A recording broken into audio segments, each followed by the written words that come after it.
Hilohanay Festival na puno sang kalingawan kag kasadya nga dala sang Kapuso Stars. Sigmahanon fans nagsingalong kaupod ang mga idolo. Ini ang gintutukan ni Tess Ordales.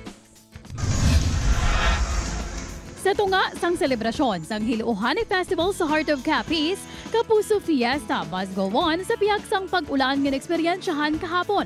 Ginpamatudan nini sang mga sigmahanon nga nagtipon sa Sigma Public Plaza para makita sang personal nga magabonding ang ila paborito nga Kapuso Stars. Worth it ang inoras nga hulat sang nakita na sang girls sa Shining Inheritance star Michael Sager.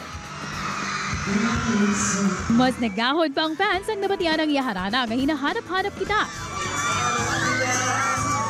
Ang fans ni Shining Inheritance star Kylie Alcantara wala man nagpaperdi sa cheers asang nagwa na siya. Gindunganan man ini sa audience samtang nagakanta on stage. Kompleto na ang gabi sa nagwa si Kapuso actress Andrea Torres. Ang fans nga marayo sa stage, ginpalapitan pa ni Andrea.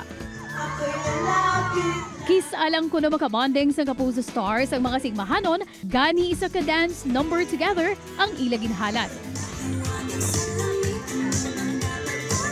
Nag-promise ang Kapuso Stars nga magabalik gid sa Sigma para liwat nga makaupod ang fans.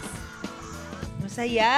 Sobrang saya. Happy kami na kahit na umulan, andyan pa rin sila and kitang-kita namin na nag-enjoy sila. Nako, nag-enjoy po kami dito and we wish to come back again. Maraming salamat po dahil naramdam niyo po ang pagmamahal niyo para sa aming mga Kapuso artists and sana po kahit papaano napasaya at na-entertain namin kayo.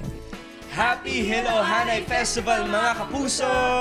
Upod kay Marvin Lauderes, Tess Ordales, One Western Visayas.